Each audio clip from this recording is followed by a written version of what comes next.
เบิ้งพูเทินได้มาละย่างไปกับน้องบอยหลังจากที่ออกจากโรงพยาบาลก็เลยว่านี่แหละอยากมาขอพรหรือว่าหลังจากที่มาเอ็กซเรย์เบิ่งแล้วอะไรก็เลยนี่แหละมาขอพรให้อยู่ดีไม่แห้งอยู่นี่แหละรูปปั้นพญานาคาบริดังรูปพญานาคนี่แหละกรมประคับครับสวรรค์เขตมุกดาหารนี่แหละเดี๋ยวท่านเจ้าไป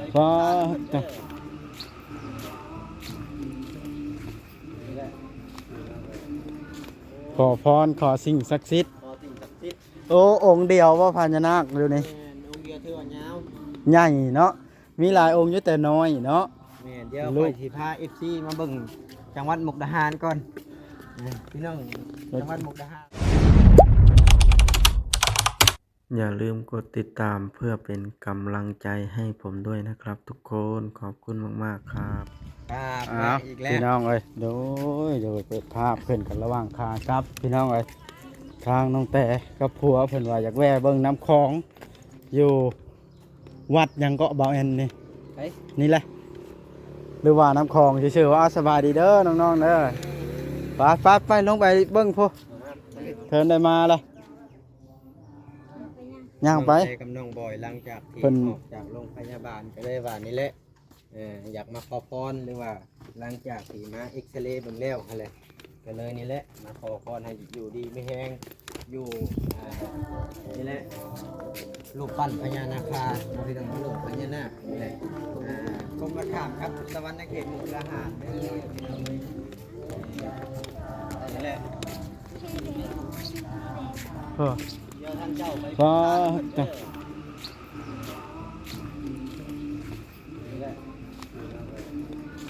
ขอพรขอสิ่งศักดิ์สิทธิ์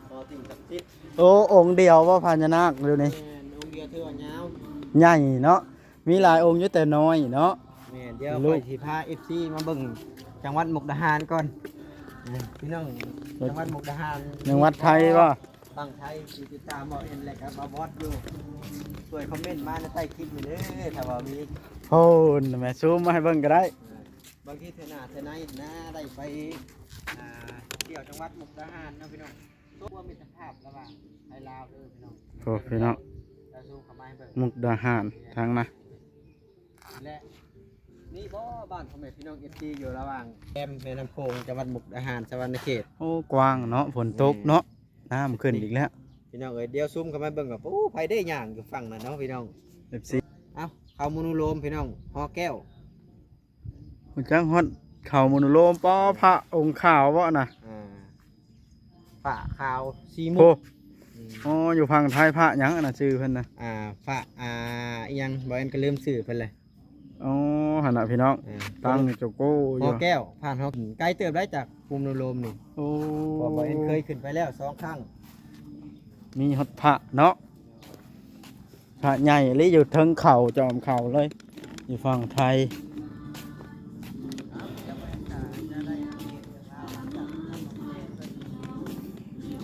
เอากระเทินได้มาแล้วเขาก็จะจุดธูปขอพรก่อน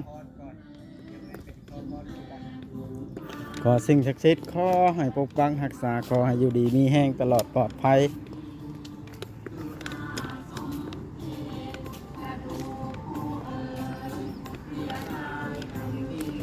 บูชาเอาธูปบ่สวัสดีเด้อบูชาธูปไปจุดขอพรนั่นอันนี้โดยเฉพาะบ่นั่นโอ้ก่อยกระเชียวอันนึง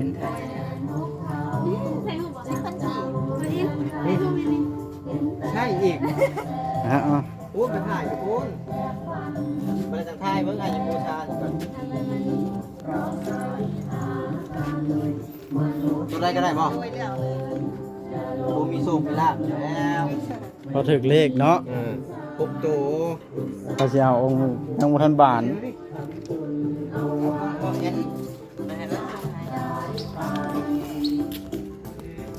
โอ้ยกล้องถ้าเจ้าแห่งไอโฟนบ่ได้แฮะมันมั่วเฮาบ่ได้ไปเอาอันนั้น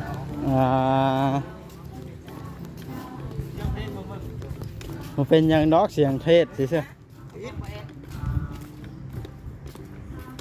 พี่น้องไอ้ตอนนี้ก็พากันนี่แหละไป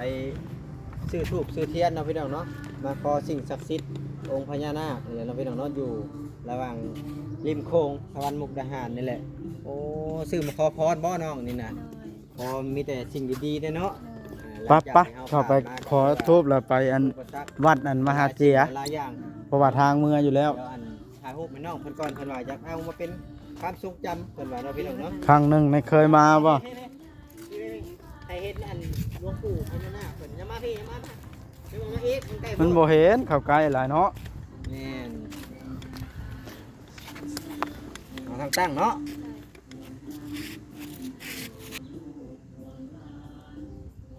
เดี๋ยววะ 1 2 3 1 2 โอเค เอ๊ะเนาะพี่น้องเดี๋ยวให้น้องเพิ่นขอพรก่อนไว้ก่อนขอพร อันนี้เด้อคาถาเด้อ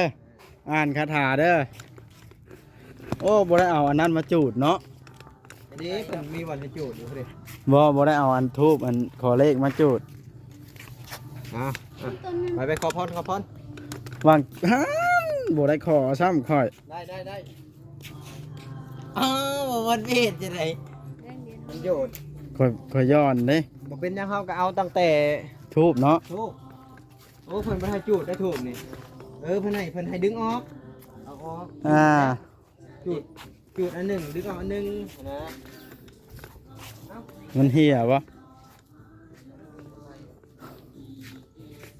ไปเอากระไพ่น้ำเพิ่นไหมบอกแอน บ่มันต้องมีนะนี่นะ มีแต่ว่ามันมอดเนาะ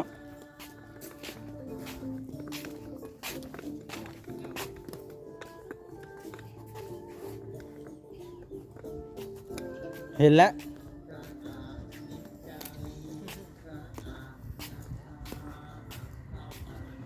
เอาเทียนเอาไฟนะเพื่อน ไปซื้อเอาแม่บอกแอนกระไพ่นะ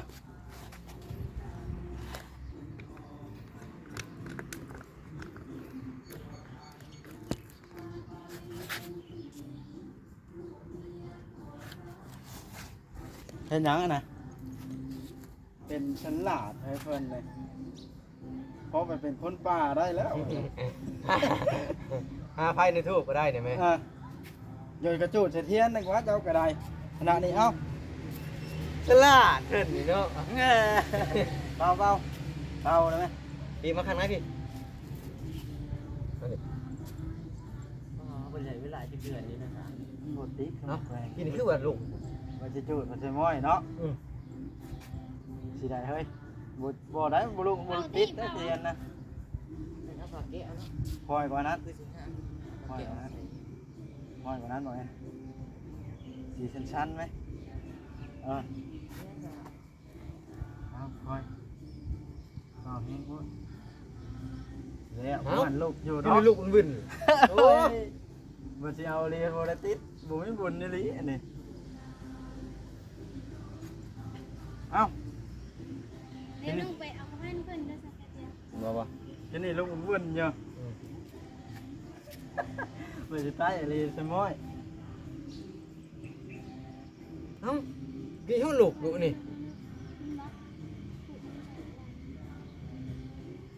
มันบ่แม่นแนวได้ไปเบาถูกเดียวส่งคืนก่อนเขามีแต่ว่าบ่ต้อง มัน จู จะ ด ตา ได้ ยอะไรบ่รู้ โอเคพี่น้องถ้ามันเป็นจังซี่กี่นี่เป้าลูกปุ๊บอยู่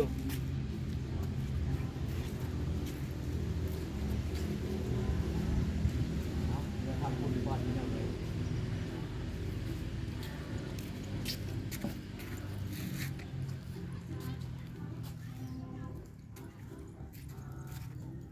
งงเติบเนาะบ่แอนฮะ น้องอะไรกี่นี่ลูก ลูกบึนอยู่เนาะแนวนั้นก็เป็นวัสนะ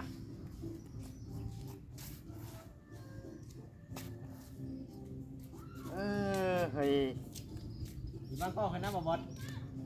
ขอโทษ วัดคือมีแต่เห็นนี่ บอส ฮะ ยืมไปบ้านก็ให้นะ ไอ้ขอเทียนที่นี่มาวัด ฮะขอสุดท้ายนะ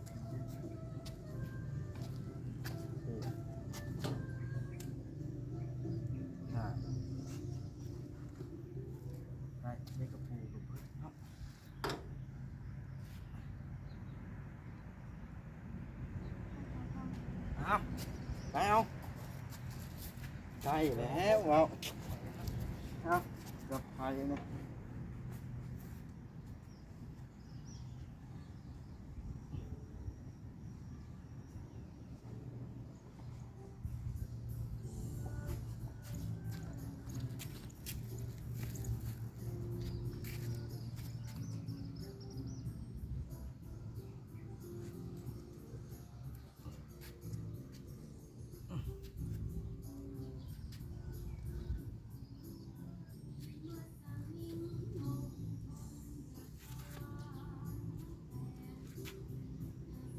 คอยตั้งกล้องไว้ก็ไปถ่ายคลิป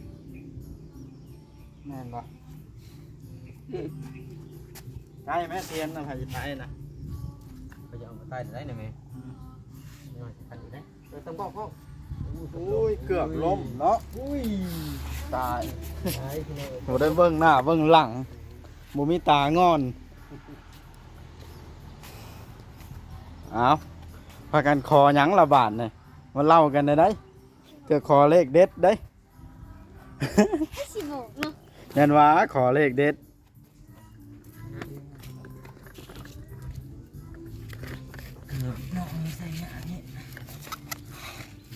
นะทางบวัดตาขอคือกัน อ้าวลงมาอีกบ่บดบ่ได้ถูกเสียบบุญได้ ขอ เอ้า จะมาเสียบก็ได้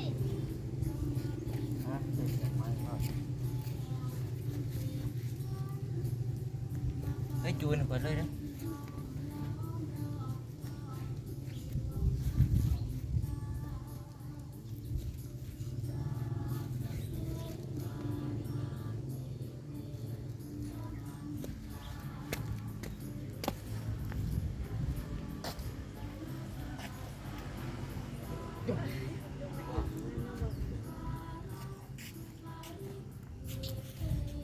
ทำบุญเด้อพี่น้องทำแต่มาทำบุญ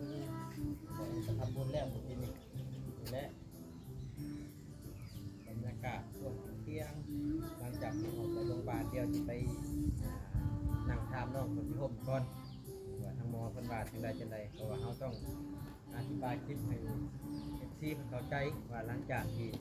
มาหาหมอเป็นจังใดหั่นแหละเนาะน้องแต่เอาเดี๋ยวป้าก็ไปนั่งห่มก็ได้มันเย็นพี่น้องเอ้ย กับโบโตโดไหวน้ำกอง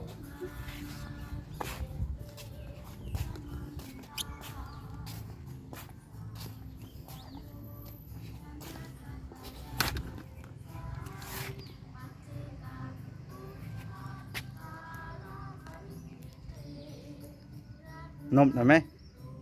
สิถ่ายรูปโอเคฮ้อนแท้เฮ้ย เอาเฟซบุ๊กน้องแต่คือบ่เห็นวะไม่บ่อย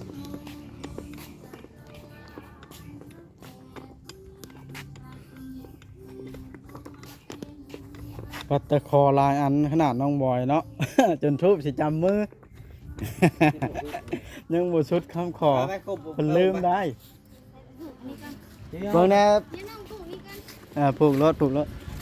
ตอนนั้นเพิ่นสร้างนะบอกแอนเพิ่นถ่ายไว้เบิดทีละลึกเนาะเพิ่นสร้างพญานาคองค์นี้ กูจอดกันยังมีเนาะ อ่า คุณพุทธก็มี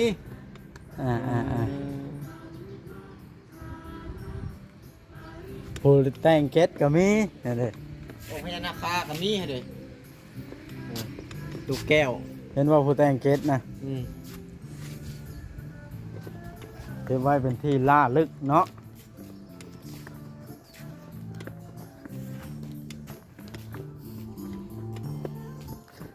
เอาบาทนี่โอ้ทางน้องแต่กับผัวเพิ่นไปผูกอันนั้น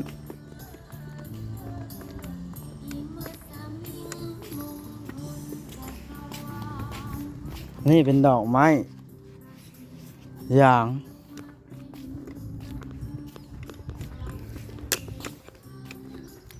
ขอให้มีโชคมีลาภขอให้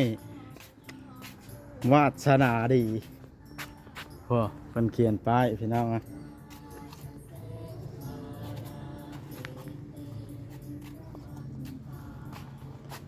ต่อไปต่อนะบ้านนี่มันฮ้อนเลยฮะถ่ายไม่ได้เสียงเพลงรุ่นอยู่ถ่ายพุ่นแล้วก็สิถ่าย นี่ พุ่นขึ้นรถพุ่นทางข้างรถพอมันฮ้อนแห้งนี่เจ้าบุพวกไปนั่งท่าอยู่วัดทำเจียพวกกันสิท่านะ ไปครับ มันจังเย็นแห้งมันห่มลายแล้วอยู่พอ ครั้งแรกได้เลยมาแต่ห้องน้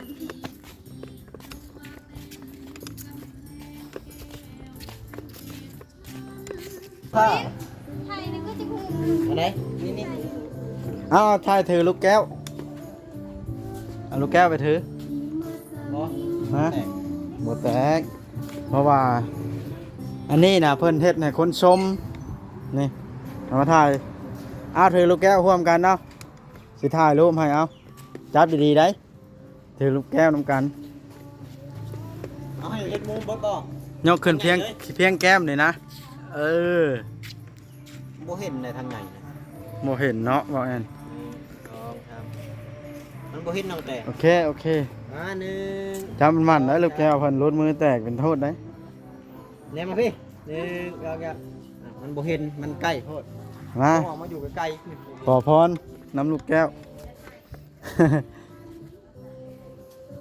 มาไหว้คันเพิ่นเด้อ นี่บ่คันนี่น้อง แม่น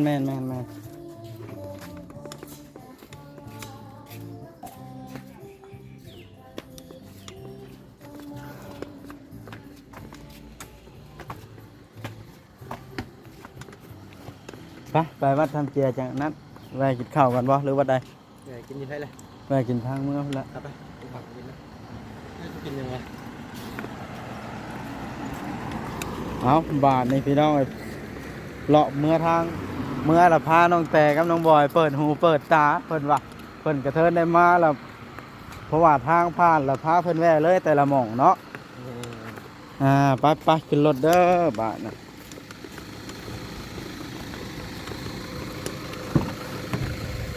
เดินทางต่อ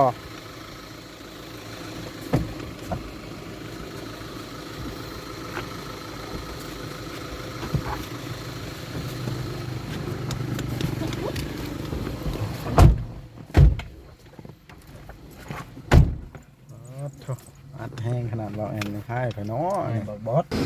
ครับบาทนี่พี่น้อยขึ้นรถไปต่ออีก งามบ่งามได้ชนี้เลย ได้แล้วจะมี เล็ดชนิด ไปใช้ต่อบ้านนี่ เสีย อันไปแว่วัดทันเจียเลยก่อนฮอดเทือนเนาะโอเคไปเทินเลยผ่านแล้วก็เลยแว่เบิ่งเลยพี่น้องเลยน้องมันอยากเห็นเพราะว่ากันบ่แว่ก็คือสิบ่ได้เห็นง่ายเนาะนี่พาไปพามาเด้ ไอ้บ่ลินโทรศัพท์ได้ขี่รถ แม่ ไอ้ขี่เป็นวิน แม่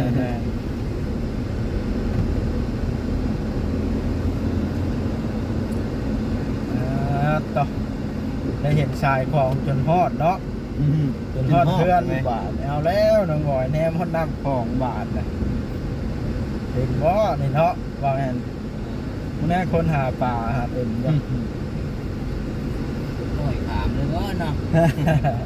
บ่ โอ้บ่ฮอดดอกเมื่อยก่อนแล้ว บ่ได้โตโน่ยังร้อยความได้ตอนน่ะบ่ได้เมื่อยได้ ผ่านทับพนมเนาะ ร้อยความมันมีอันนั้นมีเหือบองข้างอยู่เมื่อยแล้วมันขึ้นเนาะ มีคนลุมข้างอยู่ไหม มีบ่เรือเลย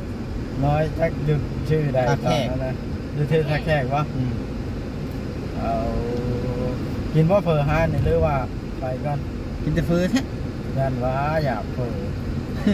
กินข้าว ลาบงัวบ่บ่เห็น ตามงัวเลย บ่ เอา ฮะ ตัวเองเอา ไปทางไหนนี่บ่เห็น ไปพี่ ฮะ ไปพี่ชื่อไปเลย อันนั้นอย่าไปตัดรถ ไป ไปไหน ก่อนให้เป็นว่ากระดาษ เดี๋ยวเฮาได้บ่บ่ยาได้ แห้งแท็กซี่เนาะยอมเลยข่อย วินหัวน้องขี่ อ่ะ ตัวน้องขี่หลายตัว ใช่มันเป็นนักแข่งนะมันเห็นมันเห็นคักนี้ บอกว่านี่บ่บอกว่าจะเป็นนักแข่งเนาะ นักแข่งบ่ได้เป็นพวงมาลัยนะเฮ้ย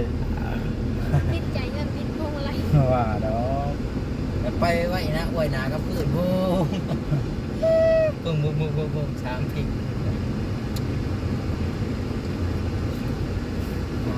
ตำปูปลาร้า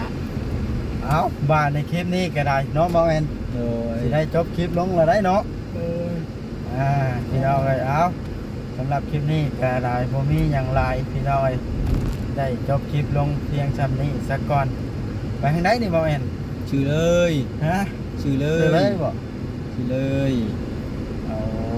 ซื้อเลยก็ซื้อซะน่ะ ชื่อเลยบ่ต้องเลี้ยวหันเลี้ยวนี่ชื่อเลย ชื่อหยังก็บ่ต้องเลี้ยวนี่บ่เอาโอเคพี่น้องคลิปนี้ก็จบ บ๊ายบาย ซำนี้ พี่น้ ก่ อ อง นเนาะ